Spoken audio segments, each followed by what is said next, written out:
Tonight we're going to explore a single point of light that had no business existing where someone found it. Not a galaxy. Not a cluster of 100 billion suns smeared into a fuzzy orange oval. A single point. One star, or something the size of one star, sitting on a curved ribbon of light so far away that the photons striking the camera had been travelling for 12.9 billion years before they arrived. That is longer than the Earth has existed, longer than the Sun has existed, longer than there has been a Milky Way in anything like its present shape. And we are going to sit with that light, and with the man who found it, and with the strange unresolved argument that has grown up around it, and we're going to let the whole thing unfold slowly, the way these things should be told, in the dark, with nowhere to be. The man's name is Brian Welch. In 2019, he was a doctoral student at Johns Hopkins University in Baltimore, and he had been handed a stack of archival images to look through. Not fresh observations, not a live telescope feed with an astronomer leaning toward a screen while a new star rose out of the noise. Just old data. Pictures the Hubble Space Telescope had taken years earlier, in 2016, and again in 2019, of a crowded patch of sky in the constellation Cetus, the sea monster, low in the southern reaches of the night. The images had been sitting in an archive. Anyone could have opened them. And inside one of them, riding on a thin glowing arc of distorted galaxy light, there was a dot. A single sharp point of blue-white light where, by every rule Welch understood, there should have been nothing but blur. Tonight we're going to explain why that dot broke the rules. We're going to explain why it should not have been visible at all, why the very fact of seeing it required a coincidence written into the geometry of space-time, and why, once astronomers looked closer, it broke their models a second time by being too bright and too massive for the era it came from. And then we're going to explain how, years later, in 2025, the models broke a third time, when a new set of measurements suggested that the thing everyone had been calling the most distant star ever seen might not be a single star at all. This is a story that keeps breaking itself, and that is exactly why it is worth telling slowly. If you're watching this in bed tonight, go ahead and turn down your screen brightness, get comfortable, and let's spend the full night with the most distant light a single star has ever sent us. There is no hurry in any of this. The light took 12.9 billion years to get here. It can wait for you to get comfortable. Let your shoulders drop. Let the pillow take the weight of your head. And let's begin. The star has a name now, though for a long time it had only a catalogue designation, a string of letters and numbers that no one could love. WHL 0137-LS. That is what it is called in the papers, in the databases, in the cold indexing systems that astronomy uses to keep track of a universe too large to name affectionately. But Brian Welch, as the person who found it, was given the privilege of choosing something warmer, and he chose the word Earendel. It is an Old English word, and it means roughly morning star or rising light, and tonight we're going to come back to that name near the end, because it carries more weight than a name usually does, and it reaches back through 1,000 years of poetry to arrive, improbably, on a point of light older than the Earth. But hold the name loosely for now. Just know that the sharp blue dot Welch found is called Earendel, and that the word was chosen with care. Before we go further, let me tell you a little about the man himself, because the human being at the centre of this matters, and because the way he came to be looking at those images is part of what makes the discovery feel less like a machine grinding out data and more like a person noticing something true. Brian Welch grew up in Wheaton, Illinois, the son of Dave and Pat Welch, in an ordinary Midwestern town of tidy streets and long flat horizons. He was not, in the way we sometimes imagine scientists, a child who spent every night at a telescope. He played football. He was good at it.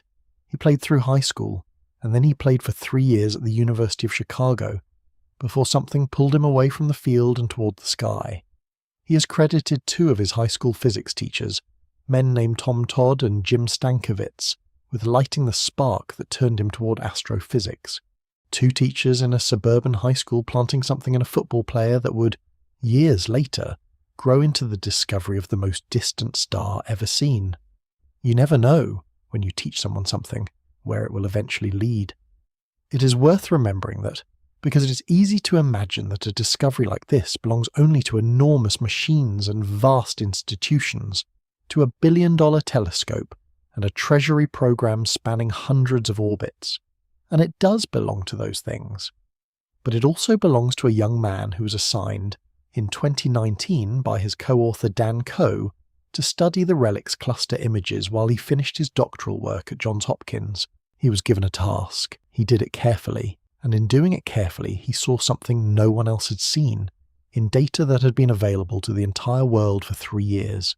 That is the shape of most real discoveries. Not a sudden flash in the dark, but a patient person looking closely at something everyone else had already looked past. Let's begin with the distance, because the distance is the whole reason this matters, and the distance is genuinely difficult to feel.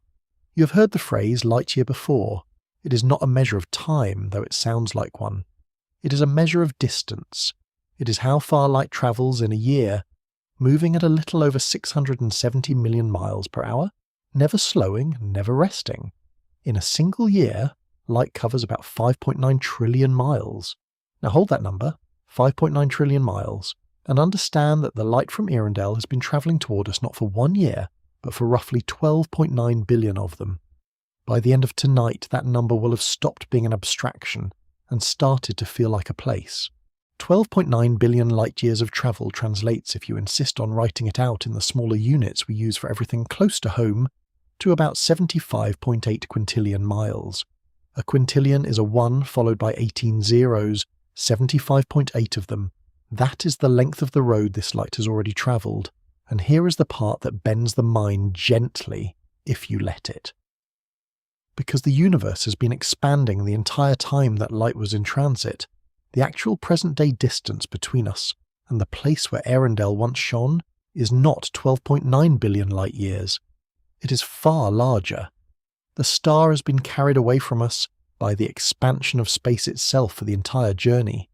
So the true gap now, the commoving distance as the cosmologists call it, is closer to 28 billion light-years, roughly 164 quintillion miles. No individual star has ever been seen by anyone from farther away than that. Let me try to give that number 164 quintillion miles some texture, even though texture is almost impossible at this scale. If you could somehow travel at the speed of a light the fastest anything can go, and you set out tonight toward the place where Earendel once shone, you would not arrive in your lifetime, and you would not arrive in the lifetime of the human species, and you would not arrive in the lifetime of the Earth. You would still be travelling long after the sun had swollen into a red giant and burned the Earth away, long after the sun had died entirely and cooled into a dark ember, and you would still have unimaginable distances left to cross. And by the time you got there, the place itself would have moved farther still, carried away by the ongoing expansion of space. There is no journey that reaches Earendel. There is only the light, moving at the one speed that can cross such gulfs, and even it needs the whole age of the universe to do it. We cannot go there. The light can only come here, and it did. Tonight we're going to keep returning to this idea because it is the quiet engine underneath everything else. When you look at Earendel, you're not looking at a star. You are looking at a message a star sent 12.9 billion years ago that has only just now finished crossing the room. The star itself is almost certainly long gone. We will get to why, but the light kept coming patiently through the dark, while galaxies formed and dissolved and reformed, while the sun ignited, while the earth cooled and grew oceans and grew life, while every human being who has ever lived was born and died, and it arrived finally at a mirror in orbit, and a graduate student in Baltimore happened to be the one looking when it did. There is one more way to feel the distance, and it grounds the abstraction in your own body. The star has an apparent magnitude of about 27.2. Magnitude is the scale astronomers use for brightness, and it runs backward from how you might expect, so that larger numbers mean fainter objects. The faintest stars you can see with your naked eye on a truly dark night, far from any city, sit at about magnitude 6 or 7. A good pair of binoculars might take you to magnitude 9 or 10. A large amateur telescope in a dark yard might reach magnitude 14 or 15. Earendel sits at 27.2. To put that in terms your body can grasp, it is roughly 4 billion times fainter than the faintest object the naked human eye can detect under perfect conditions. 4 billion times. And yet this is an object 1,000,000 times more luminous than the Sun. That is the tension at the heart of it. Intrinsically, it is one of the brightest things in the universe. Apparently from here it is very nearly the faintest thing ever measured. The distance eats the brightness almost entirely. What reaches us is a whisper of a scream, a candle flicker of what was once a furnace. You could point the finest amateur telescope ever made at exactly the right spot in the constellation Cetus, above the imaginary line that connects the stars Zeta and Theta Ceti, on the clearest night of your life, and you would see nothing. Absolutely nothing. Just black sky. The star is not merely hard to find, it is completely, permanently beyond the reach of any instrument a person could own or build in their lifetime, invisible without both the largest telescopes humanity has ever launched and the accidental help of a galaxy cluster bending its light. Hold that as you lie there.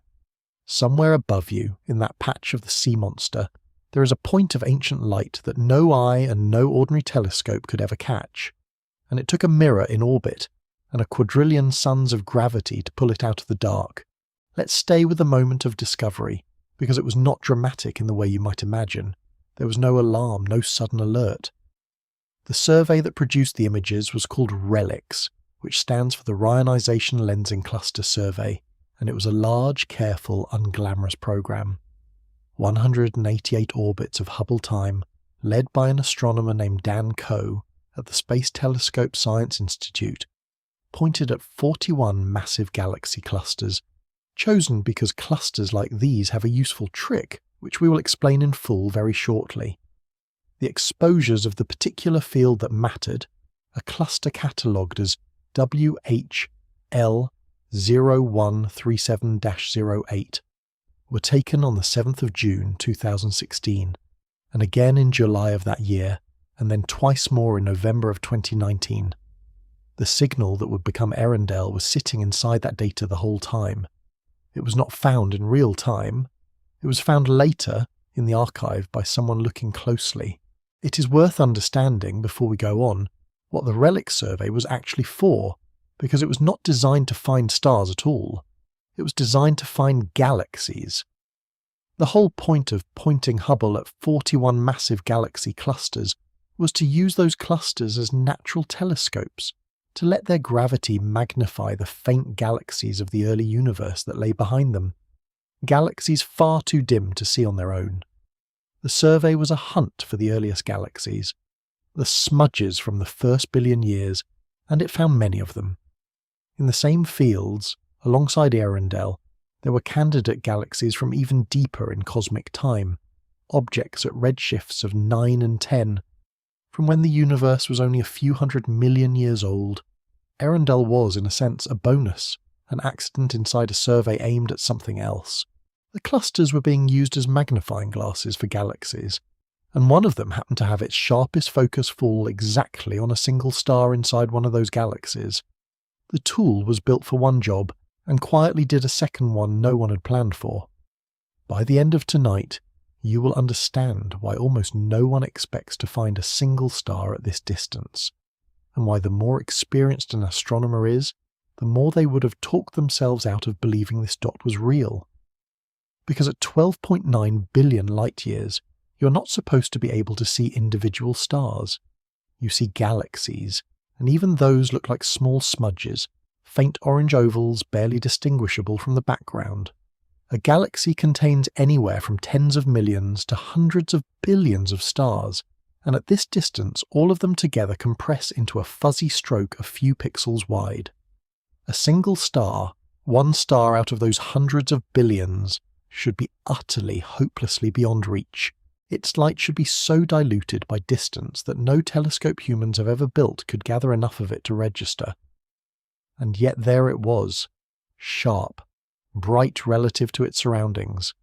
A diamond dropped onto a curved strip of foil.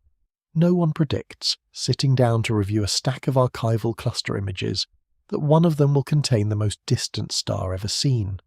That is not a thing anyone expects to find, because it had never been found before, because the whole weight of experience said it could not be there. And this is worth dwelling on because it changes how you understand the discovery. Welch was not hunting for a record-breaking star. He was doing careful, methodical work on a survey of galaxy clusters, the kind of work that fills the days of most working astronomers, patient and unglamorous. The dot was a surprise inside the routine. It appeared not because someone went looking for it, but because someone was paying close enough attention to notice when the routine produced something impossible. That is a particular kind of scientific virtue, the willingness to take an anomaly seriously instead of explaining it away, to look at a dot that should not be there and ask what if it is real, instead of assuming it must be noise. Most impossible things, when you find them in your data, are mistakes. Every so often one of them is a star. Welch, in interviews afterward, said the thing that everyone says when they find something like this. He said they almost did not believe it at first, because it was so much farther than any previous record that the natural assumption was that they had made a mistake. He said that normally, at these distances, entire galaxies look like small smudges. That is the sentence that tells you how strange this is. Entire galaxies containing more stars than there are grains of sand on every beach on Earth look like smudges. And here was a single point, one star, resolving out of the background as if it wanted to be seen. Let me stay with the sensory reality of that Hubble image for a moment, because it is worth picturing as you settle. The field is crowded with galaxies, the ellipticals of the cluster glowing in warm amber and gold, fat fuzzy ovals scattered across the frame like coins spilled on black velvet. Threading among them are the arcs, the ghosts of galaxies behind the cluster, stretched and smeared and bent into thin curving strokes of pale light. And one of those arcs, the sunrise arc, is a pale crescent smiling across the field, a thin curved ribbon of amber and orange, the distorted image of a single galaxy from the universe's first billion years. And on that ribbon, at its very brightest point, there is a dot, a single sharp point of white-blue light, almost impossibly clean against the surrounding fuzz, like a diamond set into a curved strip of foil. Everything else in the frame is a smear. The dot is not a smear. The dot is a point. And a point, at that distance, cannot be a galaxy, because a galaxy would smear. A point that's sharp, that far away, can really only be one thing, or one very small kind of thing. That is what Welch saw. That is what stopped him. A point where there should only have been blur. Tonight we're going to be honest about the fact that seeing it required more than a good telescope. It required luck. Extraordinary, geometric, once in the history of the sky luck. And to explain that luck, we have to talk about how a galaxy cluster can become a telescope, which is one of the strangest and most beautiful facts in all of physics, and which begins, of all places, with an eclipse in 1919 and a man on a small island off the coast of West Africa, praying for clear skies. Let us linger on that eclipse for a while, because everything that follows, every lensed star ever discovered, every arc and ring and magnified galaxy, traces back to a few minutes of darkness on a tropical island in 1919, and it is a story worth falling asleep inside of. But first, the idea behind it. The idea that made anyone bother to sail to an island at all. The idea starts with Einstein. In 1911, working from a principle he called the equivalence of gravity and acceleration, Einstein predicted that gravity should bend the path of light. Mass, he said, warps the space around it, and light, travelling through that warped space, follows a curved path, the way a marble rolls in a curve when it crosses a dip in a stretched sheet. It was a beautiful idea, and for 8 years it was only an idea because there was no easy way to test it. Light bends only very slightly, even near something as massive as the sun, and you cannot see stars near the sun in the daytime because the sun's glare washes them out. Unless the sun is blotted out entirely for a few minutes by the moon. On the 29th of May, 1919, there was a total solar eclipse, and a British astronomer named Arthur Eddington led an expedition to the island of Principe, off the western coast of Africa, to measure it. The plan was simple and the execution was nearly impossible. During the few minutes of totality, when the moon covered the sun and the sky went dark, Eddington would photograph the stars that appeared near the darkened sun's edge. If Einstein was right, those stars would appear very slightly out of position, shifted by the sun's gravity bending their light on its way past. Einstein had predicted the exact size of the shift for starlight grazing the sun.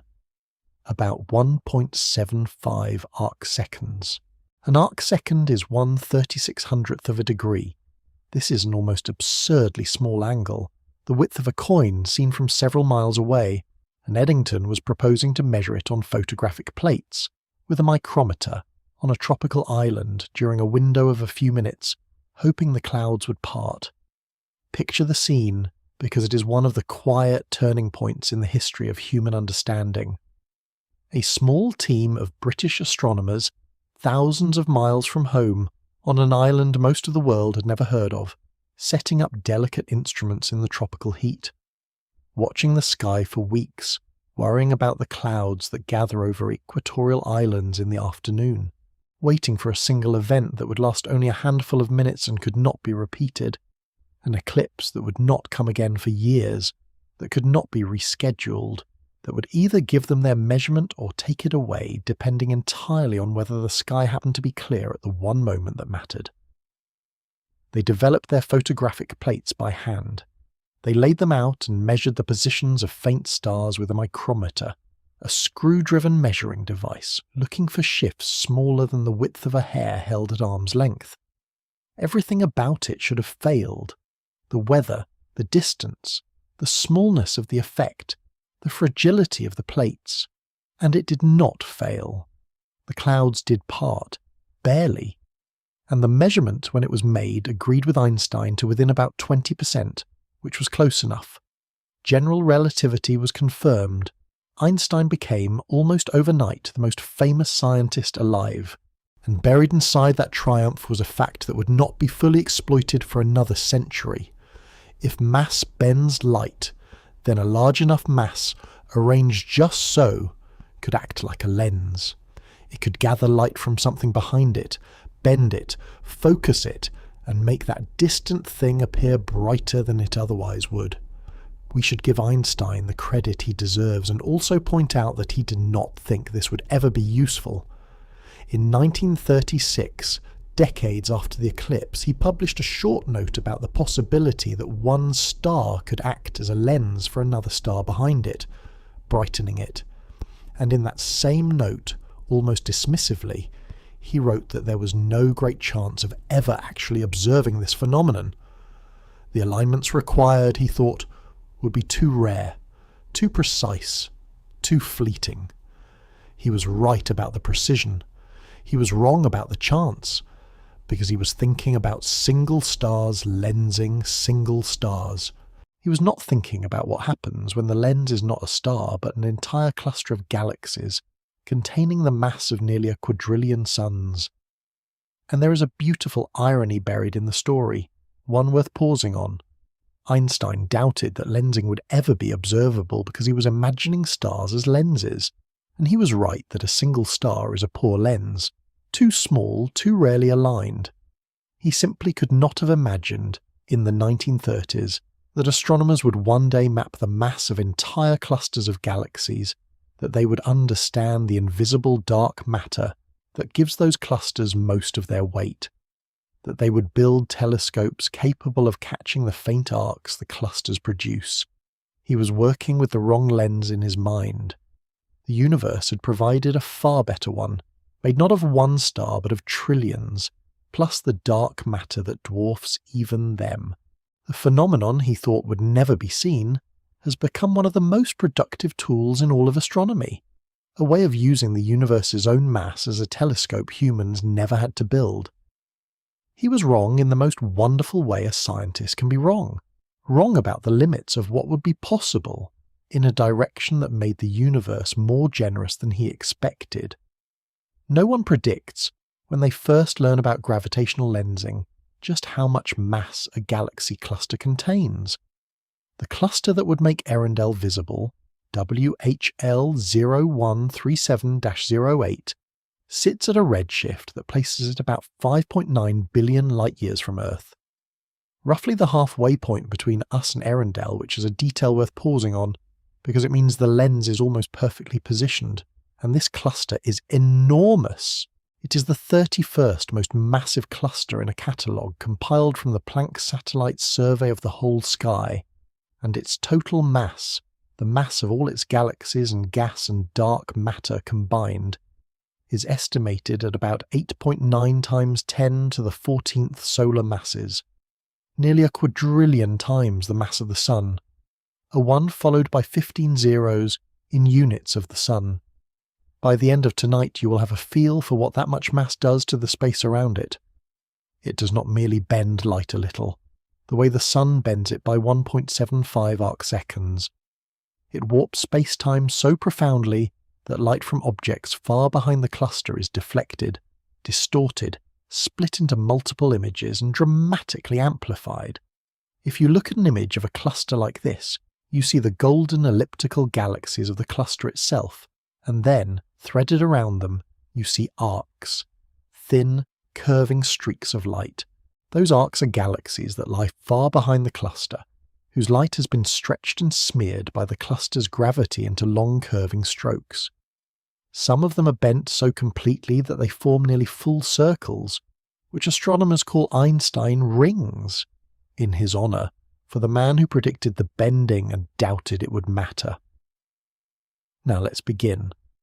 Because to understand Earendel specifically, you have to understand one more idea, and it is the sharpest and strangest idea in all of this.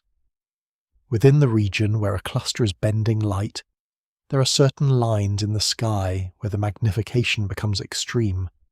Astronomers call these lines the critical curves, and the corresponding lines in the distant background they call caustics.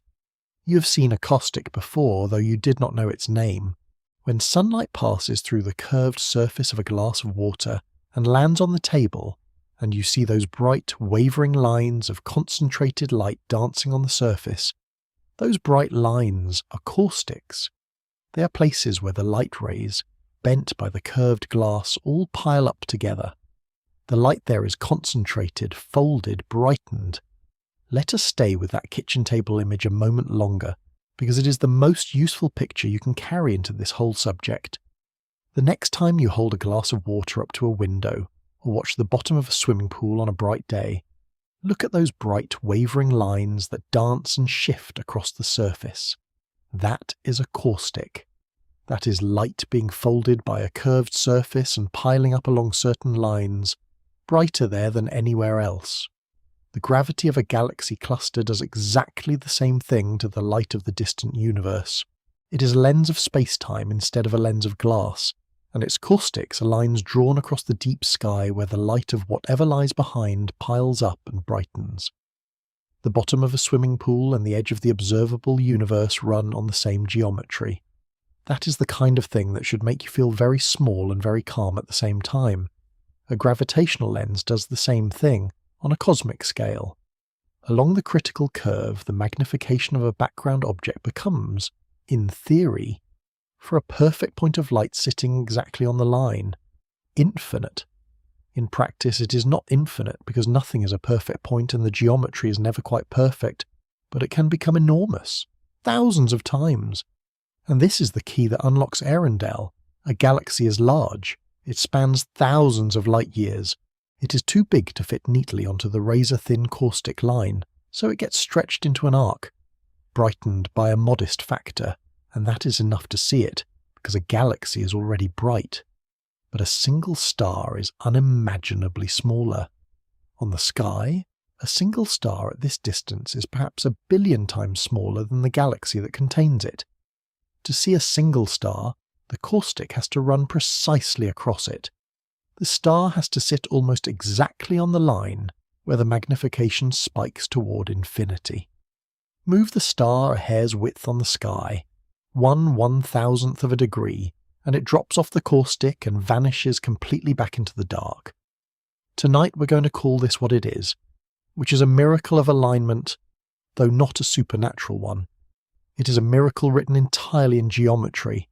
Earendel happened to sit almost exactly on the critical curve of WHL 0137-08. Its home galaxy, stretched by the lens, forms a long, thin, glowing crescent that astronomers name the Sunrise Arc, and it is one of the most beautiful things in any deep space image. A pale amber ribbon smiling across a black field crowded with galaxies. The Sunrise Arc spans somewhere between 15 and 25 arc seconds across the sky, which is roughly 2/3 the apparent width of Jupiter as we see it from Earth, and it is the most highly magnified galaxy known from the universe's first billion years. And at the brightest point of that arc, right where the caustic runs, sitting at the hottest point of the cosmic lens the way the hottest point of a magnifying glass focuses sunlight into a single burning dot, there is Earendel. There is a way to feel just how narrow the alignment has to be, and it is worth holding as you settle. The caustic, the line of extreme magnification, is not a wide band. It is a razor edge drawn across the sky, thinner than anything your instruments can easily resolve. For a galaxy, which spans thousands of light years, this does not matter much, because the galaxy is so large that part of it always straddles the line and gets brightened. But a single star has almost no width on the sky at all. To be magnified enough to see, the star must fall on the caustic itself, within a corridor so narrow that if you nudged the star sideways by the width of a hair held at arm's length, and then nudged it 1,000 times less than that, it would already have slipped off the line and vanished. The star has to thread a needle whose eye is finer than the finest thing we can measure. And Earendel threaded it. Not because anyone aimed it there, but because out of all the stars in all the galaxies behind that cluster, one of them happened to sit precisely on the fold. That is the coincidence. That is why there had never been one seen this far before, and why finding another is a matter of patient searching and enormous luck. The original lensing models, the ones in the Discovery paper published in Nature on the 30th of March, 2022, estimated that the cluster was magnifying Earendel by somewhere between 1,000 and 40,000 times. Hold on to that range, 1,000 to 40,000, because it is going to change later in a way that reopens the entire question of what Earendel actually is. But in 2022, that was the number. A star being made 1,000 or more times brighter than it truly appears, by the gravity of a quadrillion suns bent into a lens by nothing but the shape of space. Let me give you the image to hold as you drift, because it is a good one to fall asleep inside of. Imagine holding a magnifying glass at arm's length, between your eye and a candle burning a mile away. Ordinarily you could not see that candle at all across a mile of darkness, but the glass gathers its light, bends it, concentrates it, and suddenly the candle flares into view. Now imagine that the magnifying glass is not glass at all, but the combined gravitational mass of nearly a quadrillion suns, and that it is not bending light through a curved surface but through the curved fabric of space itself, and that the candle is not a mile away but 12.9 billion light-years away, and that it is not a candle but a star 1,000,000 times brighter than our sun. That is what is happening between us and Earendel. That is the machine that made the dot appear. And here is the wow of it, the thing that no one expects when they first hear this story. The cluster did not brighten Earendel a little.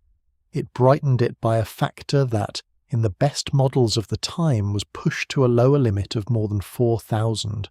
When the James Webb Space Telescope followed up on the discovery, its sharper vision showed that Earendel remained a single unresolved point of light, sitting exactly on the critical curve, and that fact alone drove the magnification estimate up because a point that's sharp on a line that fine had to be almost impossibly small and almost impossibly well aligned. From that, astronomers calculated that the true size of whatever Earendel is had to be less than about 2/100ths of a parsec across. That is roughly 4,000 times the distance from the Earth to the Sun, which sounds large until you remember that a galaxy is tens of thousands of light years across, and that 4,000 times the Earth-Sun distance is small enough to hold a single star and its immediate surroundings, or a very tight pair of stars, and not much more. That was the constraint. That was the case in 2022 for calling Earendel a star. Let's sit for a moment with how rare this is, because rarity is the whole point. Before Earendel, the record for the most distant single star ever seen belonged to a star nicknamed Icarus, formerly MACSJ 1149 lensed star 1, a blue supergiant that Hubble spotted in 2018, magnified more than 2,000 times by a different cluster. Icarus was itself an astonishing find. Its light had travelled about 9 billion years to reach us. Earendel did not just beat that record, it nearly doubled it, pushing the look-back distance from 9 billion years to 12.9 billion, reaching from a universe that already had mature galaxies all the way back to a universe that was only about 900 million years old, only about 7% of its current age. It is one thing to break a record by a few percent. It is another to nearly double the reach of what humans can see in a single discovery from a dot in an archive. By the end of tonight, you will understand that this is why the models broke the first time. Not through any exotic new physics. They broke simply by being confronted with a thing they did not expect to exist. The models of what you can observe, the intuitions astronomers carry about what is and is not possible. All of them said that individual stars at this distance were beyond reach, forever, permanently, a closed door. Earendel walked through the closed door. It existed. It was bright enough. It was aligned precisely enough. And it was found by someone patient enough to look through old data and trust a dot that everyone else would have dismissed as noise or as a smeared galaxy. The first thing Earendel broke was the belief that it could be seen at all. Let's stay with what Hubble could tell us, and then, more importantly, with what it could not, because the gap between those two things is exactly the space that the James Webb Space Telescope was built to fill. Hubble found the arc. Hubble found the point of light on it. Hubble's instruments, imaging in optical and near-infrared light-spanning wavelengths from about 4/10 of a micrometer to about 1.7 micrometers, were good enough to notice that something sat on the caustic that was too sharp and too blue to be a galaxy. But Hubble could not tell you what the star actually was. It could not measure its temperature with any confidence. It could not read its colour across a wide enough range of wavelengths to reconstruct the physics of its surface. It could not detect the faint red whisper of a possible companion star. For all its power, Hubble could point at Earendel and say, there is something here, and there is nothing here it should not be, but it could not say what. Think for a moment about what it meant to have Earendel in hand and not be able to read it. For decades, astronomers had dreamed of seeing individual stars in the early universe, and they had assumed that if they ever managed it, they would learn everything at once. Temperature and mass and age and chemistry, all of it pouring out of the light. Instead, they had the most distant star ever seen, sitting in Hubble's data, and they could confirm it was there, and they could confirm it belonged on the caustic, and beyond that they were nearly blind. It was like receiving a letter written in a language you cannot read. You can hold it. You can see that it is a letter, that there is writing on it, that someone meant to tell you something. But the meaning stays locked inside the marks until you find someone who can translate. Hubble delivered the letter. It could not translate it. The reason is one of the most elegant and frustrating facts in all of observational astronomy, and tonight we're going to take our time with it, because it explains why James Webb, and not any earlier telescope, was the instrument that finally read Earendel's true nature. The universe is expanding. Space itself is stretching, carrying distant objects away from us, and stretching the light that travels through it as it goes. A wave of light emitted long ago from very far away is stretched to longer wavelengths by the time it arrives. Blue light becomes red. Visible light becomes infrared. This is redshift, and the more distant the source, the more extreme it is. Earendel's light was stretched enormously. The star, when it shone, was a hot, massive object pouring out most of its light in the ultraviolet and the blue, the colours of extreme heat. But by the time that light crossed 12.9 billion years of expanding space, it had been stretched all the way into the infrared, and Hubble simply cannot see far enough into the infrared to detect it. The star's true colours had been shifted right out of Hubble's reach. No one expects, before they learn this, that a telescope could be defeated not by darkness, but by the colour of the light. But that is precisely what happened. The information was arriving at Earth. The photons were there. They simply carried their message in a band of the spectrum that Hubble was not built to read. And so the true nature of the most distant star ever seen sat in the sky, encoded in infrared light, waiting for an instrument that could see that far into the red.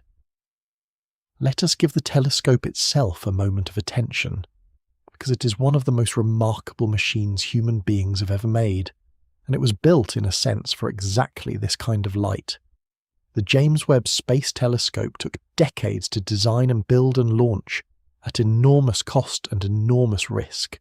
Its main mirror is not a single piece of glass, but 18 hexagonal segments of gold-coated beryllium, folded up like origami to fit inside a rocket, and then unfolded, one careful motion at a time, after it reached space.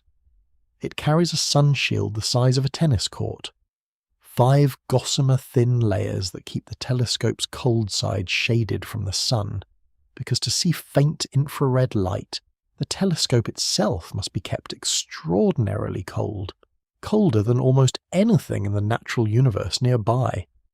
It sits about 1 million miles from Earth, 4 times farther than the Moon, at a special point where it can hold station and keep its sun shield always between it and the sun.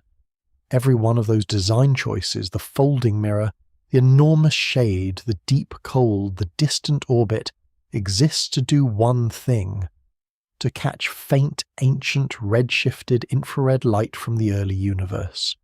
Earendel's light is precisely that.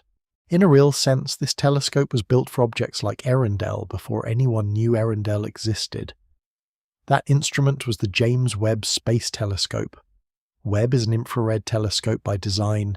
Its great golden mirror, its sun shield the size of a tennis court, its position 1 million miles from Earth where it can be kept cold enough to sense the faintest warmth. All of it was built to see exactly the kind of stretched, ancient, red-shifted light that Earendel had been sending. Webb first turned toward Earendel on the 30th of July 2022, only weeks after it began full science operations, and its instrument called NIRCam, the near-infrared camera, captured Earendel across 8 separate filters, 8 windows onto 8 different bands of infrared colour, spanning wavelengths from about 0.8 of a micrometer, all the way out to 5 micrometers, deep into the infrared, far beyond anything Hubble could reach. Let us explain what those 8 filters do, because it is a quietly astonishing act of measurement.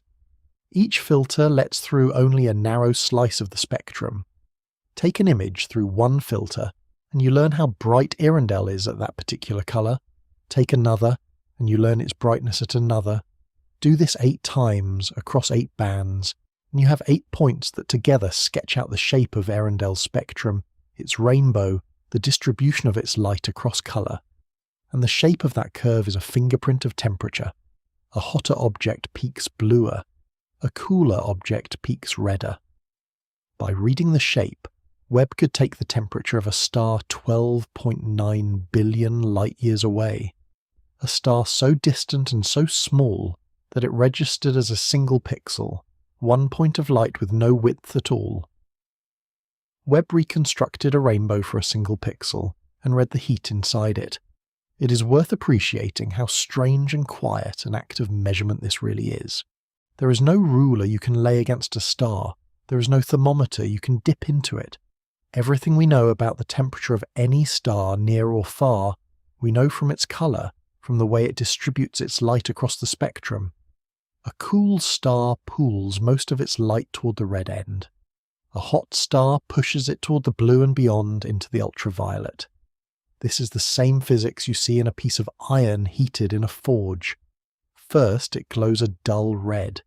Heat it more and it glows orange, then yellow, then a brilliant white, then a bluish white if you could push it far enough without melting the room around it.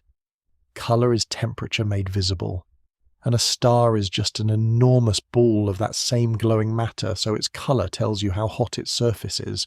Webb, reading Earendel's colour across 8 bands of the infrared, was doing nothing more exotic than judging the colour of hot iron in a forge, except that the forge was 12.9 billion light-years away, and the iron was a sun, and what it read was heat. Serious heat.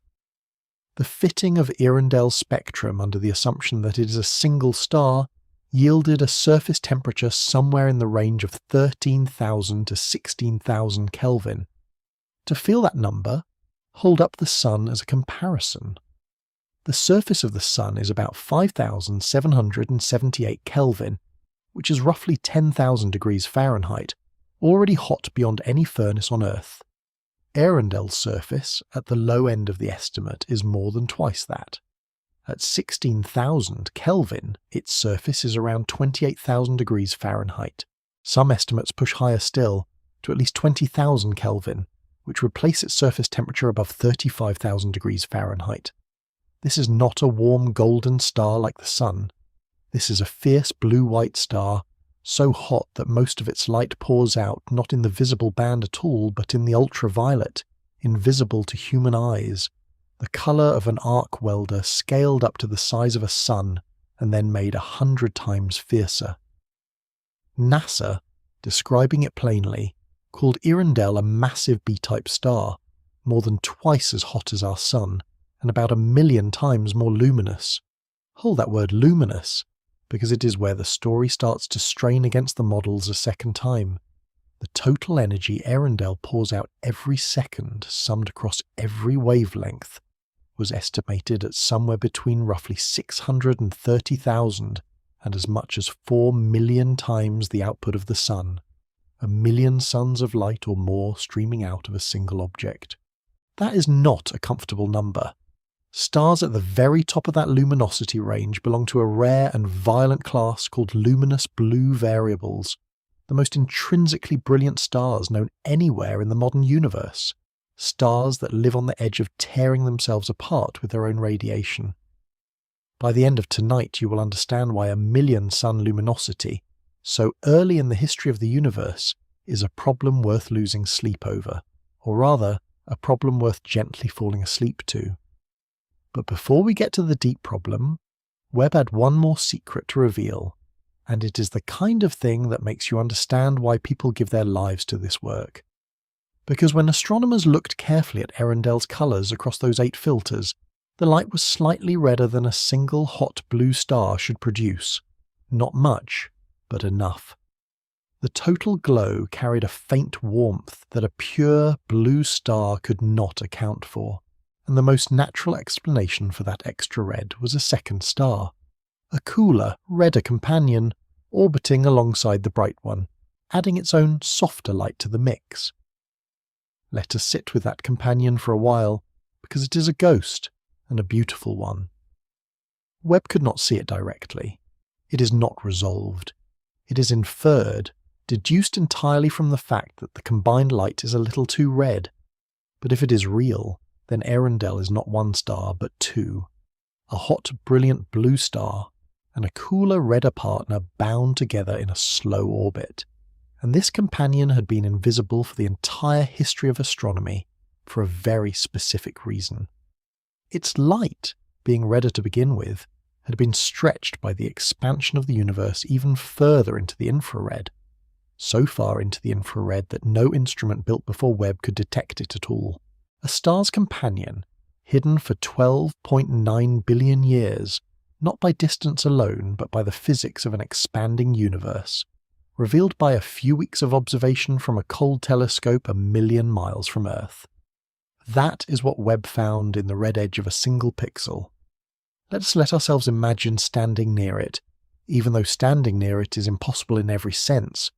If you could somehow be transported to the vicinity of Earendel, to some vantage a safe distance away, and if your eyes could survive it, you would see a blue-white star so fierce that it would not look warm at all.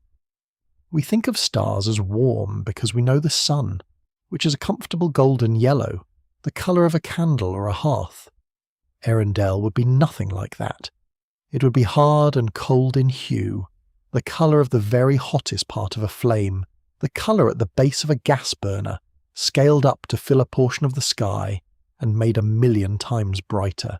Most of its energy would be pouring out in the ultraviolet, invisible to your eyes, so that even the ferocious blue-white glare you could see would be only a fraction of what the star was actually radiating. You would be bathing in an ocean of invisible energy, a light too violent to be called light in any homely sense. And around it, if the companion is real, a second star, softer, redder, cooler, a gentle orange presence beside the blue inferno, a pair.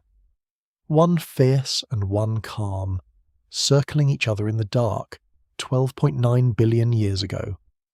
There is a caution worth carrying here, because the companion is inferred, not seen, and honest astronomy holds inferences loosely. The extra red in the light could be a second star, or it could be something else. It could be dust between us and Earendel, reddening the light the way the setting sun reddens as its light passes through more of Earth's atmosphere. It could be a subtle effect of the lensing itself, with different parts of the source being magnified by slightly different amounts depending on exactly where they fall relative to the caustic. The companion is the most natural reading of the colour, but it is a reading, not a photograph. This is the ordinary texture of work at the edge of what can be seen.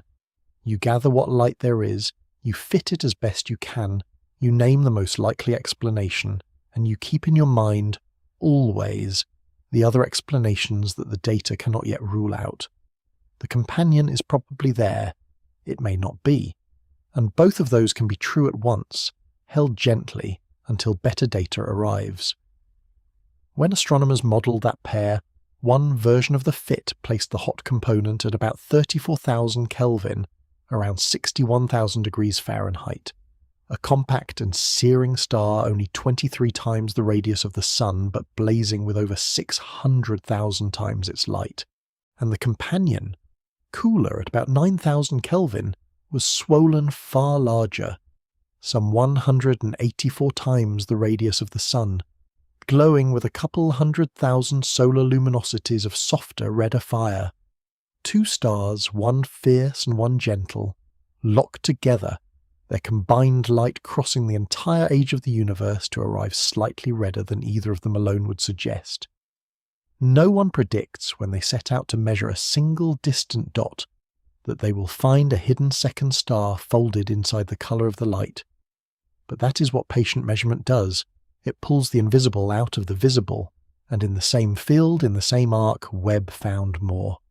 Threaded along the sunrise arc, that pale amber ribbon of Earendel's stretched home galaxy, Webb's sharper eyes resolved 7 distinct clumps of star formation, 7 separate regions where the galaxy was actively building new stars at the cosmic dawn. One of those regions was estimated to be less than 5 million years old, which is nothing, an eye blink, a region caught in the very act of igniting. And near Earendel itself, Webb found something else, a gravitationally bound star cluster, appearing as 2 mirrored images on either side of the caustic, doubled by the lens the way a reflection doubles a candle. That cluster was estimated to be 10 million years old or more, and astronomers noted quietly that it looked stable enough to survive.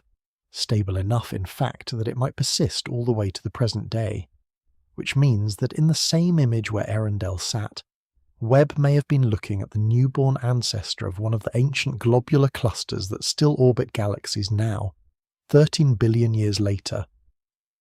Tonight we're going to hold that thought lightly and set it aside, because it becomes important at the very end of the story, when the question of whether Earendel is a star or a cluster comes roaring back.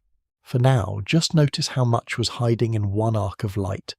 A hot blue star, a hidden red companion, 7 regions of star formation, a possible ancestral globular cluster, all of it caught in a single field, all of it from a time when the universe was younger than the Sun is now. Webb did not merely confirm Earendel. Webb opened a window onto an entire moment of cosmic history, and found it crowded with life and light and the machinery of star formation, running at full speed in the dark of the early universe. Let us reckon with the deeper problem, the one that gnaws at the models in a way that goes beyond mere visibility. It is the mass. Because if Earendel is a single star, the estimates for how much matter it contains are genuinely difficult to accept for the era it comes from. The original discovery paper in Nature stated cautiously that Earendel was at least 50 times the mass of the Sun.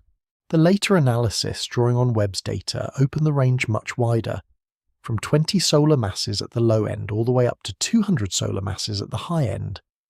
200 suns of matter potentially packed into a single star. By the end of tonight, that number will sit differently in your mind than it does now.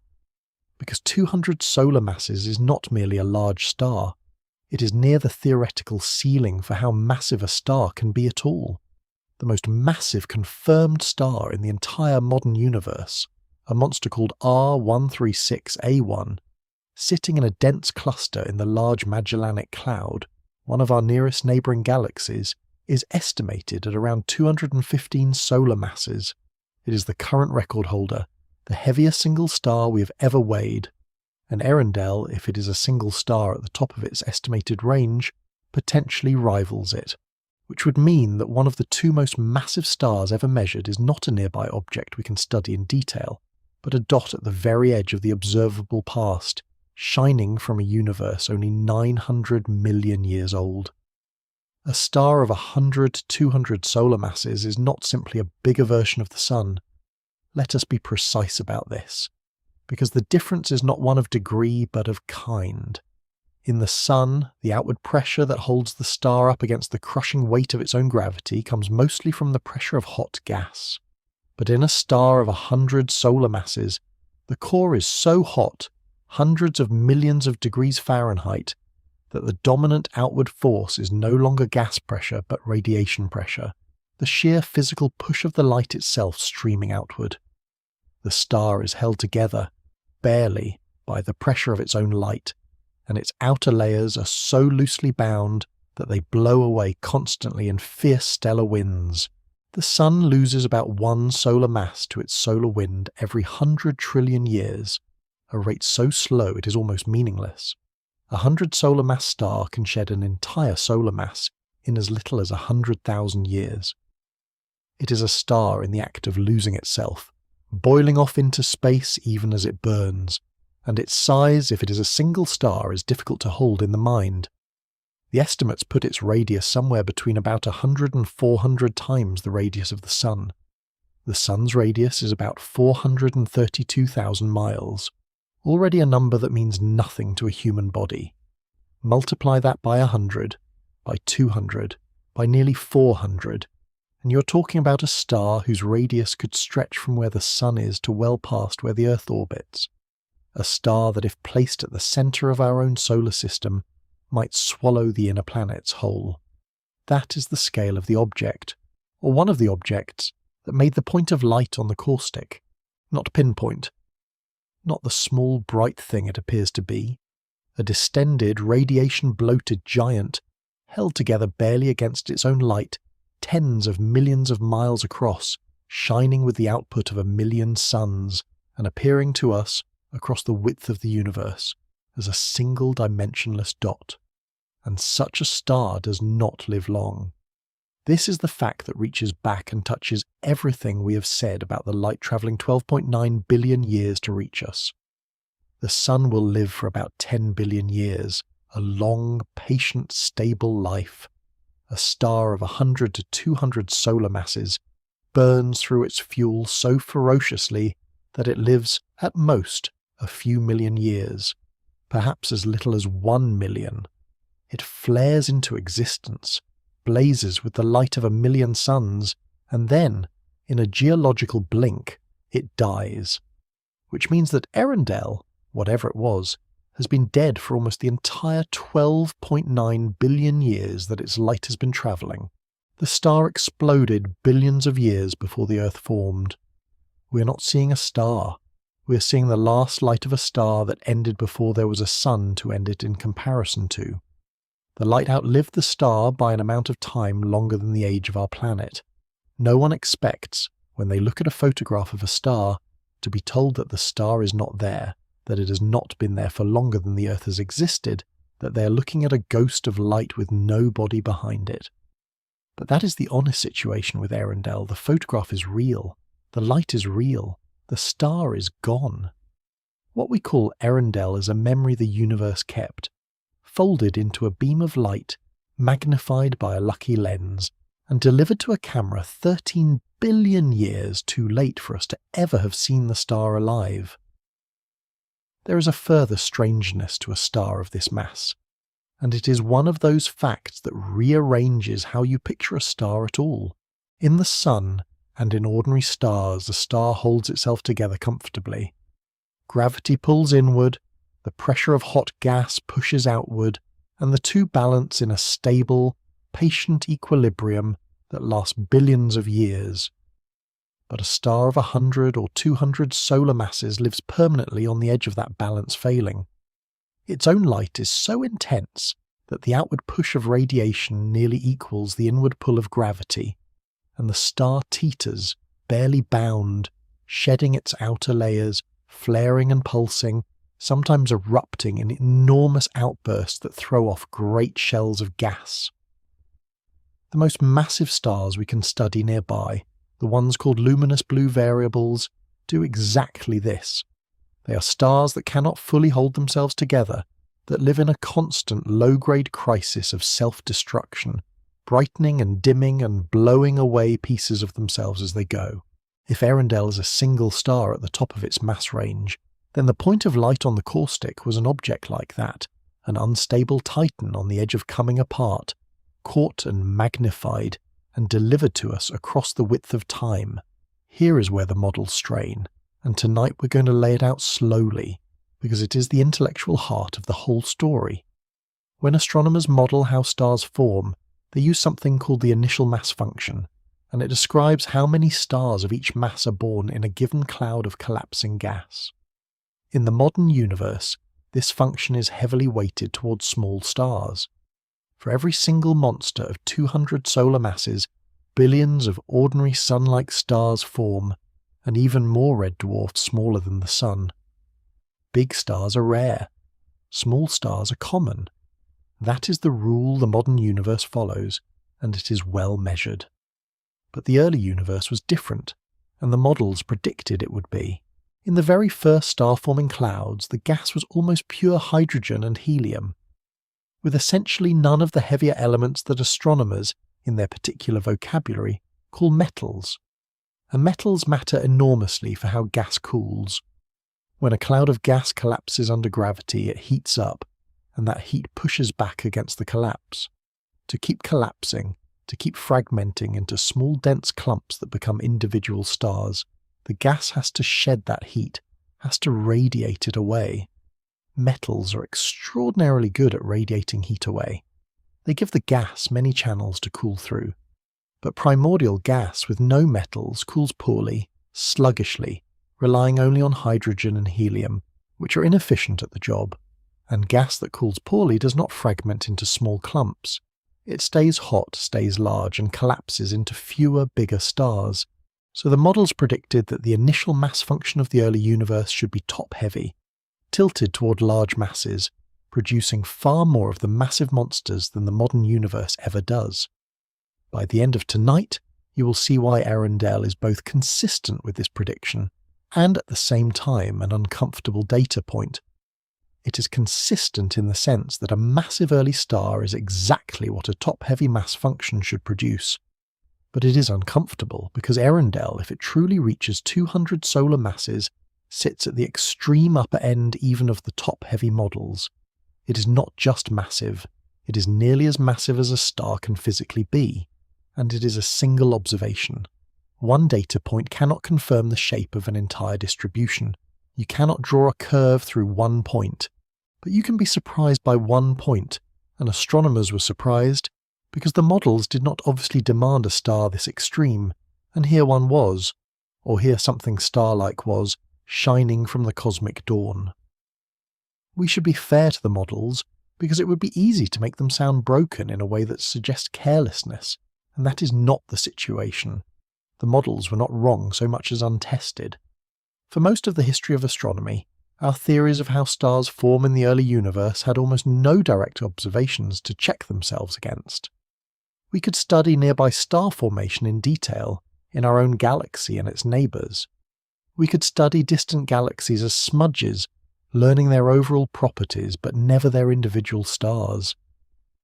But the actual behaviour of individual stars in the first billion years, the thing the models most needed to predict, was completely beyond observation. The models were like a map of a country no one had ever visited, drawn carefully from good principles but never once compared against the actual land. Earendel, whatever it is one of the first places where the map can be checked against the territory. And the very first check produced something at the extreme edge of what the map allowed. That is not a failure of the map. It is the beginning of correcting it, which is the only way maps of anything true ever get made. The spectral fitting placed Earendel, at its likely temperature of 13,000 to 16,000 Kelvin, in the class astronomers call B-type stars, which span roughly 10,000 to 30,000 Kelvin. If the higher temperature estimates are correct, Earendel would slide into the early B-type range or even into the O-type range, the very hottest and most massive class of all, stars that begin above 30,000 Kelvin. O-type stars are born from clouds of between roughly 15 and 300 solar masses, and they live the shortest lives of any stars, sometimes as little as 1 to 3 million years, before dying in supernova explosions that outshine entire galaxies for weeks. Tonight we're going to follow that death to its most extreme possibility, because it is the kind of fact that belongs in the quiet of the night. A star does not always die the same way.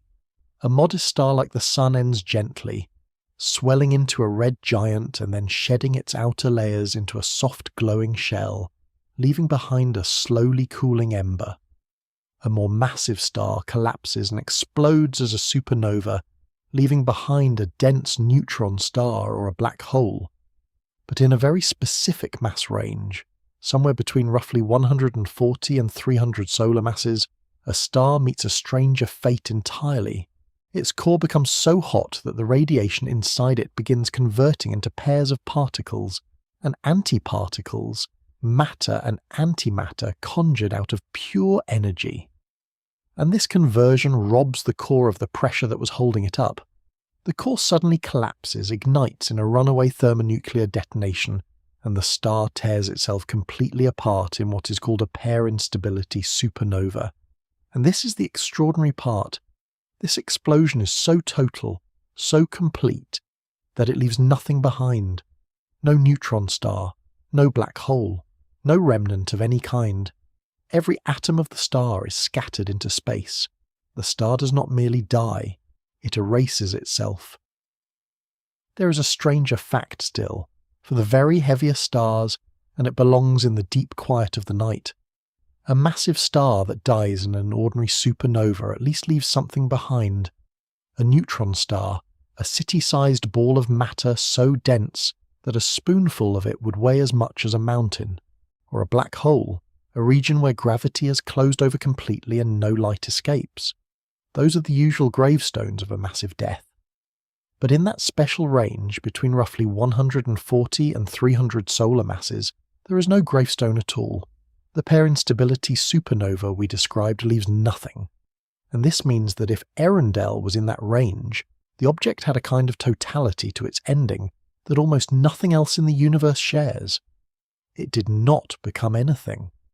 It did not collapse into a dense remnant that would still be sitting there today, a black hole drifting through space with Earendel's history locked inside it.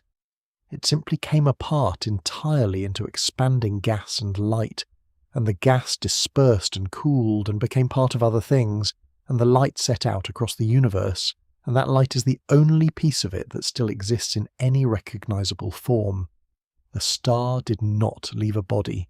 It left only a message, and we are reading the message. If Earendel was in that mass range, then the most massive star ever directly observed in the early universe destroyed itself so completely that all that is left of it is the light that happened to escape before the explosion, the light we're seeing now, travelling on through a universe that no longer contains any trace of the object that made it. And in erasing itself, it would have flung enormous quantities of heavy elements into the surrounding space, carbon and oxygen and silicon and iron, the raw material of future stars and future planets, and, eventually, future life. The star that broke the models by being too massive and too bright would also, in its total self-destruction, have seeded the space around it with the very atoms that make worlds like ours possible. This is the point in the night where I want to pause, just for a moment, and speak to you directly. If you are finding this settling into you, if the slow accumulation of these facts is doing what it is meant to do, you can follow Deep Space Drift on Spotify, and the full-night documentaries will be there waiting for you whenever sleep is hard to find. There will be no more asking after this. That is the only time I will mention it. Let it go, and let's return to the dark, and to the question of the first stars, because the Earendel lived close enough to the very beginning that it forces us to ask about the stars that came before it, the ones we have never seen. Tonight we're going to talk about population 3 stars, and to talk about them properly we have to go back further even than Earendel, all the way to a time when there was no light in the universe at all. After the Big Bang, the universe was a hot, dense, glowing fog, but as it expanded it cooled, and about 380,000 years in, it cooled enough for electrons and protons to combine into neutral hydrogen atoms. And when that happened, the fog cleared in a certain sense, but it also went dark, because there were no stars yet. Nothing was producing new light. The universe settled into a long, cold, black interval that astronomers call the cosmic dark ages. Just neutral hydrogen gas, cooling and slowly clumping under gravity, in absolute darkness, for something like 100 to 200 million years. No fire, no glow, no point of visible light anywhere in all of creation. The universe held its breath in the dark. Let us sit inside that darkness for a moment, because it is worth feeling. Imagine a universe with no stars, not a night sky with a few stars missing, but a universe in which not a single point of light exists anywhere, in any direction, for hundreds of millions of years. There is matter. There is hydrogen, cooling, drifting, gathering slowly into the faint filaments and knots that gravity is beginning to draw together. But there is nothing burning, nothing shining, no warmth being made, only the ancient warmth of the Big Bang slowly fading toward cold. If you could have stood somewhere in that universe, and if there had been anything to see with, you would have seen absolute black in every direction, an unbroken darkness deeper than any night you have ever experienced, because on Earth even the darkest night has starlight in it. The cosmic dark ages had no starlight. They had never had starlight. The universe had not yet made its first fire. And then, somewhere, in some dense knot of primordial gas that had collapsed far enough and heated far enough, a star ignited. The very first star. The first light the universe had produced since it cooled from its own fiery birth. A single spark in 100 million years of blackness. These first stars are the ones astronomers call population 3, and tonight we're going to be precise about what they were, because they are the most important stars in the history of everything, and we have never seen a single one of them. No one expects, until they think about it carefully, how much the absence of a few heavy elements could change the entire character of a star. But it changes everything. The heavy elements, the metals, are not just ingredients. They are the thermostat of star formation. With them, a collapsing gas cloud can cool efficiently, break into many small pieces, and make many small ordinary stars like the Sun. Without them, the cloud stays hot, resists fragmenting, and collapses into a few enormous stars instead. The presence or absence of a trace of carbon and oxygen, elements that make up a tiny fraction of a percent of a modern star, is the difference between a universe of gentle sun-like stars and a universe of blazing, short-lived giants. And in the very beginning, before any star had lived and died to make those elements, there were none at all. So the first stars had no thermostat.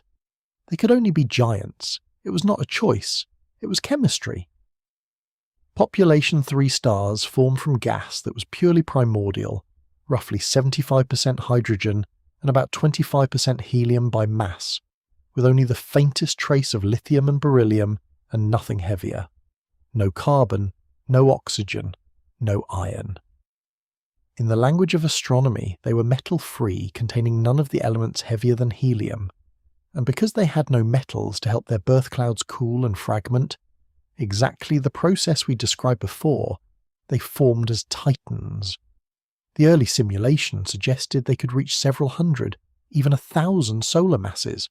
More recent, higher resolution simulations have softened that picture, suggesting the first stars spanned a broader range, from mere tens of solar masses up to a few hundred, with some fragmentation producing smaller members.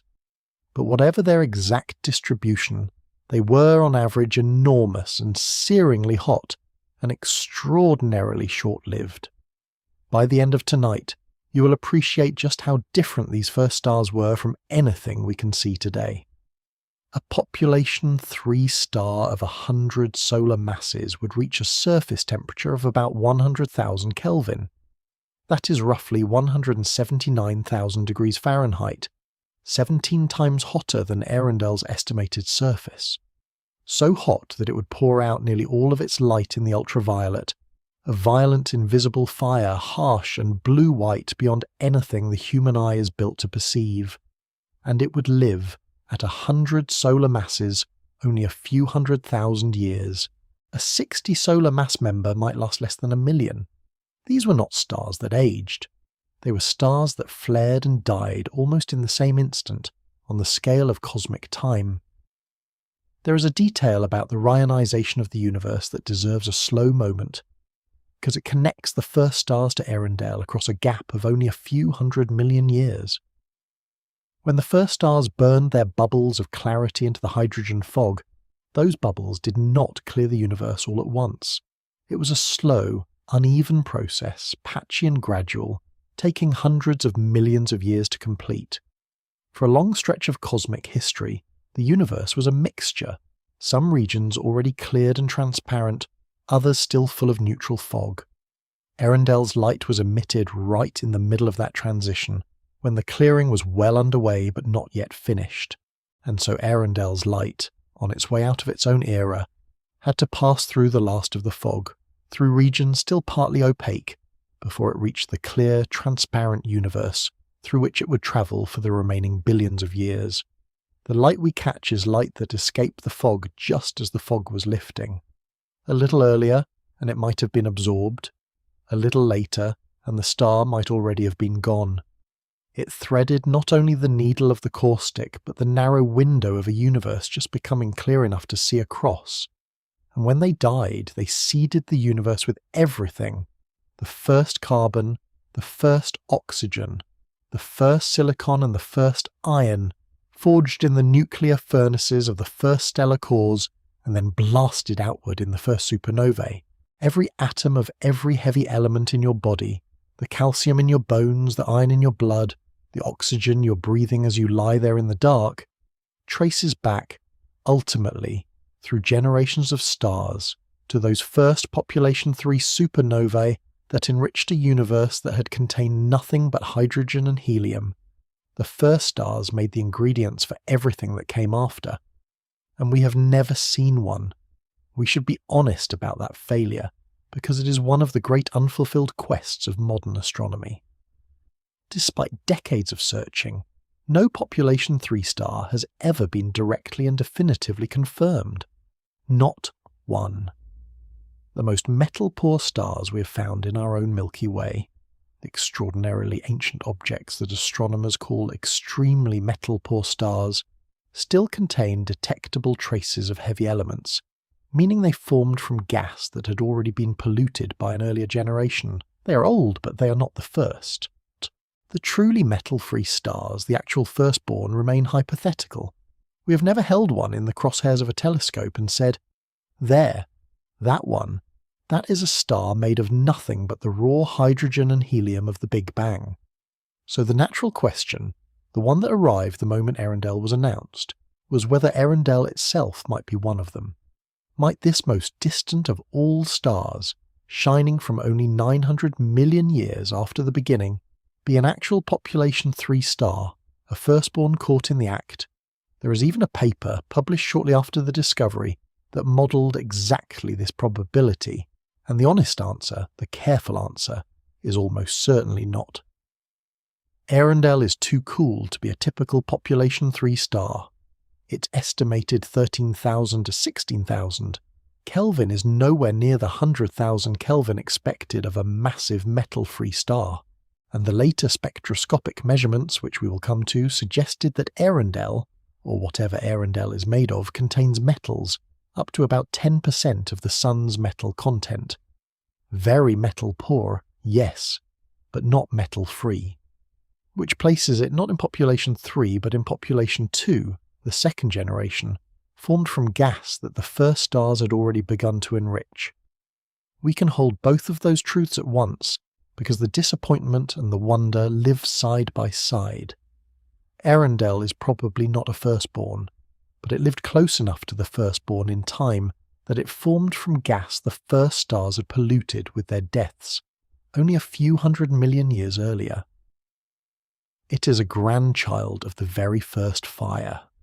It may be the closest thing to a population 3 star that we have ever directly observed, a star that formed in the immediate aftermath of the age of the first stars, in a universe still lit by the bubbles those first stars had burned into the primordial fog. And that fog, and the burning of it, is worth understanding, because it is why we can see anything at all from that era. And here is a thought to hold as you drift, one that ties the first stars to your own body more tightly than any abstraction. Every heavy atom in you was made in a star. The calcium in your bones, the iron-carrying oxygen through your blood, the carbon that forms the backbone of every molecule that makes you alive, the oxygen you are breathing slowly in and out as you settle towards sleep. None of it existed in the early universe. The Big Bang made hydrogen and helium, and almost nothing else. Everything heavier, everything that makes a rocky planet and a living body possible, was forged inside stars and scattered by their deaths. And the very first of those forges, the ones that made the first carbon and the first oxygen, out of nothing but hydrogen and helium, were the population 3 stars, the ones we have never seen. So the atoms in your body descend through many generations of stars from those first extinct giants. You are quite literally made of the ash of the first fires, and when you look at Earendel, or at the era Earendel comes from, you are looking back toward the beginning of the process that eventually, across billions of years, assembled you. There is a kinship there, thin and enormous, running from the first stars to the person lying in the dark tonight. When the first stars ignited, they did not merely produce light. They produced a very particular kind of light, intense ultraviolet radiation, energetic enough to strip the electrons back off the neutral hydrogen that filled the universe, to ionize it.